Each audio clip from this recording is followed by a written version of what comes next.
All right, ladies and gentlemen, the Milwaukee Bucks, they are currently my finals favorites in the NBA in general. This team is 41-17. They have won 12 straight basketball games. We have a healthy Chris Middleton. We have Drew Holiday, who is stepping up and is just in general one of the most underrated players, let alone point guards, players in the NBA. We have Mr. MVP Giannis. We have Brook Lopez, who is having just a resurgence type of season. Depoy candidate. We have Jay Crowder, yet to actually play for this Bucks team. We have Bobby Portis, still injured. He is, or was on his way to win Sixth Man of the Year award. This Bucks team has every single thing you need from a championship contender, and they're only, right now at the time of this recording, they're half a game away from being the number one seed, not only in the Eastern Conference, because they're a half game out from Boston, but that would also put them as the number one team in the NBA. So welcome back to the channel. Obviously today we're talking about the Milwaukee Bucks. Now, as a Bulls fan, this isn't my most favorite type of video to make, but you have to give credit where credit is due, and a ton of respect needs to be given to this Milwaukee Bucks team, not only for this season, but for like the past several seasons, because they've built one talented roster, and it's only getting better.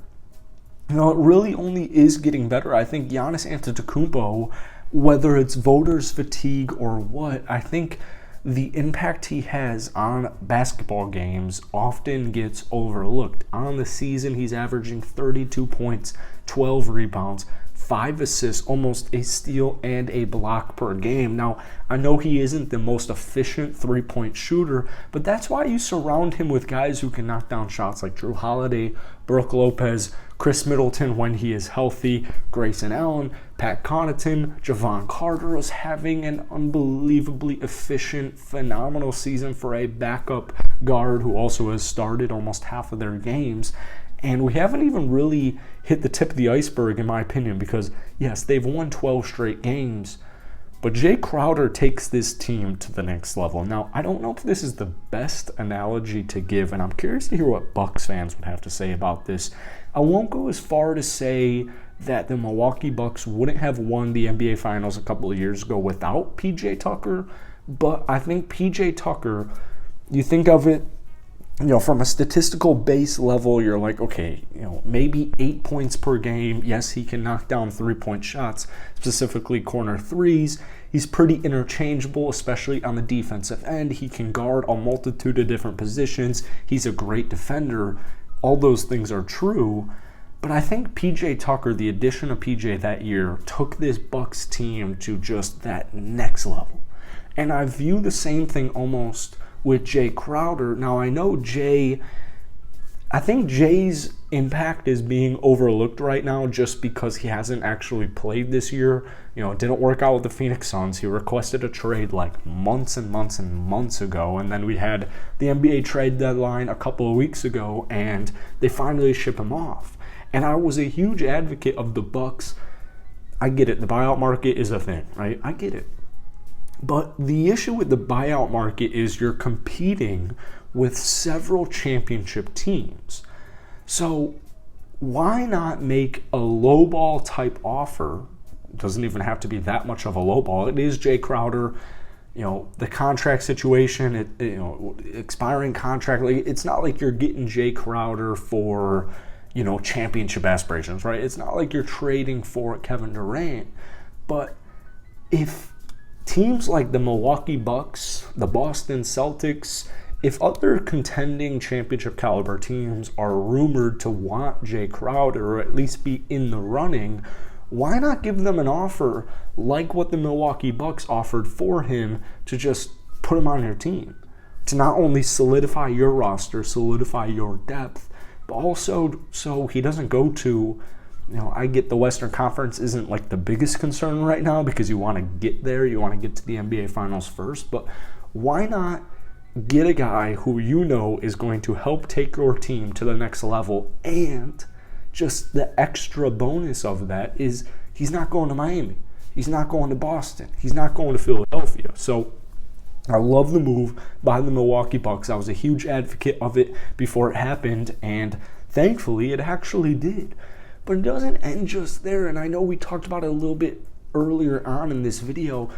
Giannis, Mr. MVP. Like, to be real, Giannis is having an MVP caliber season, and when the Milwaukee Bucks, not if, but when the Bucks end the season as the number 1 seed in the Eastern Conference and as the number 1 team in the NBA, it's going to be a hard conversation that needs to be had with these NBA voters, where it's like, why isn't Giannis deserving of the MVP? Nonetheless, you have Drew Holiday, you have Brook Lopez, Bobby Portis hopefully will be back sooner rather than later, because at 14.5 points, 10 rebounds, shooting 34% from downtown, he is exactly what you want off of the bench. He is a very capable starter as well. Heading into the playoffs, a guy like Bobby Portis just kind of in your back pocket is exactly what you want to have. You have Grayson Allen, you have Pat Connaughton, whether they're starting or coming off of the bench.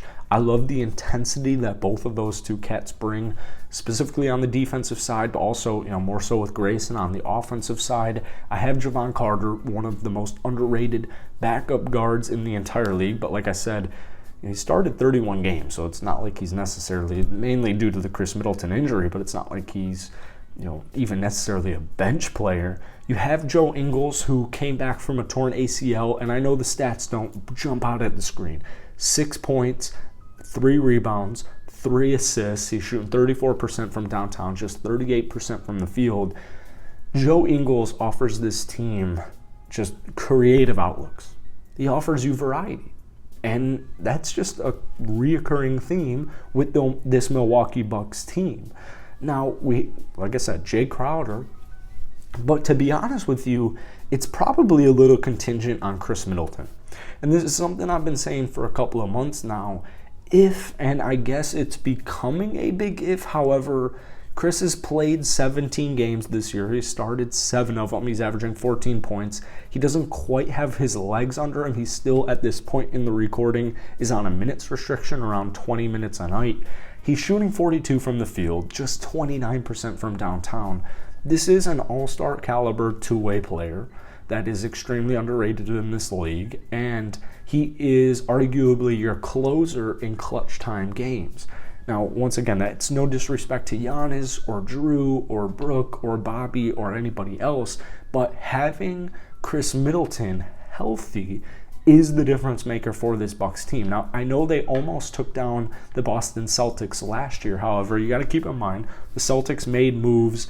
They just picked up Mike Muscala at the deadline. They made a bunch of moves like Malcolm Brogdon in this past offseason. The Celtics improved as a team, but this Bucks team almost beat them in the playoffs without their second best player. So I think if you have a healthy Chris Middleton and you have a healthy Milwaukee Bucks squad, I have no reason to believe why this Bucks team can't or even won't win it all. So that's it for today. If you enjoyed it, hit the like button, hit that sub button. I'll catch you cats later.